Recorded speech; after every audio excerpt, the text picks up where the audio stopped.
ما تيجوا معايا. النهارده كنت رايحه اودع الكيرلي، كنت رايحه اعمل كرياتين لشعري.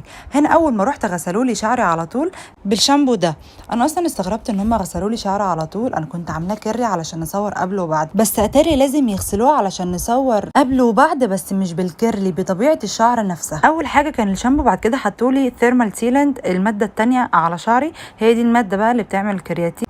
هنا بعد ما وزع لي الماده كلها على شعري، وكان لازم اقعد بيه ساعة. كلمة ساعة دي يا جماعة مش قليلة خالص. جه بقى ينشف لي شعري شوية، بعد كده غسلته، بعد كده بقى بينشف شعري، بعد كده عمل لي شعري بقى استشوار ومكوى، نشفوا لي بالاستشوار، بعد كده عمله لي مكوى، فضل بقى يضغط على المكوى في الشعر علشان المادة تثبت. يعني فضل يضغط على شعري بالمكوى كويس قوي علشان يثبت المادة كويس جدا. كنت عايزة اقول لكم ان كله تحت السيطرة.